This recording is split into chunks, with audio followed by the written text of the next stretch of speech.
தேவையில்லாத ஒப்பீடு போகும். இதெல்லாம் போன பிறகுதான் உங்களுக்கு புரியும் நான் இவ்வளவு நாள் எதுக்காக ஓடினேன்.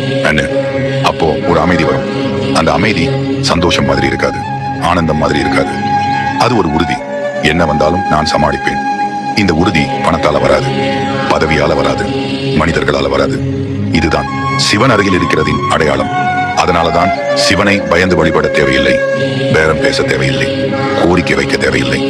உண்மையா வாழ ஆரம்பிச்சா அது போதும்.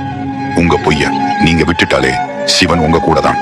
உங்க முகமூடிய நீங்க கழட்டிட்டாலே சிவன் உங்க கூட தான். உங்க வாழ்க்கைய நீங்க உணர ஆரம்பிச்சனாலே சிவன் அங்கதான். அவர் வரமாட்டார், அவர் போக மாட்டார். அவர் நீங்க பொய்யை விட்ட நாள்ல தெளிவா தெரிஞ்சிருவார். இதுதான் சிவன். இப்ப இந்த உலகத்துல பெரிய பிரச்சனை என்ன தெரியுமா? பணம் இல்லாம இல்ல, வசதி இல்லாம இல்ல, மனசுக்கு நிம்மதி இல்லாம. இது சொல்ல எளிது, ஆனா அனுபவிக்கிறவன் தான் இதோட வலி என்னன்னு தெரியும். இப்ப இருக்கிற காலம் முன்னாடி காலம் மாதிரி இல்ல. அப்ப ஒரு மனிதனுக்கு சாப்பாடு இருந்தா போதும், தூங்க இடம் இருந்தா போதும், உடம்பு சரியா இருந்தா போதும். இப்ப அதெல்லாம் இருந்தாலும் மனசு அமைதியா இருக்கிறது இல்ல.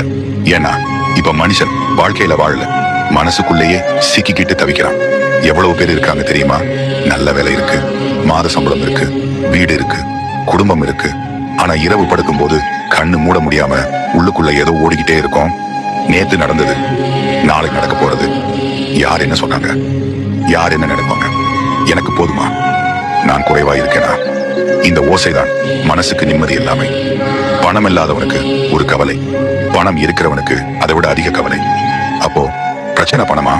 இல்ல, பிரச்சனை மனசு எங்கும் நிக்காம ஓடிக்கிட்டே இருக்கிறது. மனிதன் தன்னோட மனசோட ஒத்து போக மறந்துட்டான். எப்பவும் வெளியில தேடுறான், சந்தோஷத்தின வெளியில தேடுறான், பாதுகாப்ப வெளியில தேடுறான், மரியாதையான வெளியில தேடுறான். ஆனா வெளியில தேடுற எல்லாமே நிலையற்றது. இன்னைக்கு இருக்கு, நாளைக்கு போகலாம். இதுதான் மனசுக்கு அடிப்படை பயம்.